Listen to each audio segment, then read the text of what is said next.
এই জয় আমাদের এখানে মুরলীধর সেন লেনেও সেলিব্রেট হচ্ছে। সমস্ত জায়গায় বহু লোক আমাকেও কনগ্র্যাচুলেট করছে, আমিও তাদের কনগ্র্যাচুলেট করছি। এবং আমাদের মুখে একটাই কথা যে আপদ গেছে দিল্লি থেকে, এবার এখানকার পাপ যাবে 2026-এ। তো এখানে আমি একটাই কথা বলতে পারি যে এই উল্লাসের জন্য আমরা উল্লাস করছি ঠিকই, কিন্তু এই জয় যাদের জন্য হয়েছে, দিল্লির মানুষ আমাদের যে রায় দিয়েছে একদম মানে ওদের ভাষায় ছাপ্পার ফাড়কে দিয়েছে।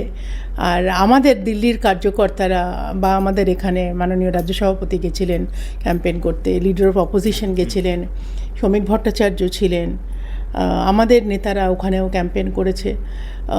এবং দিল্লির প্রতিটা কার্যকর্তা, দিল্লির রাজ্য সভাপতি এবং যেভাবে সুন্দর সংগঠন এবং প্রতিটা কার্যকর্তা একদম জি জান লাগিয়ে, মানে ওদের ভাষায় জি জান লাগিয়ে একদম সমস্ত দিক থেকে ওরা এতটাই খেটেছে এবং জায়গায় জায়গায় গিয়ে গিয়ে যেরকম সুন্দর ক্যাম্পেন করেছে।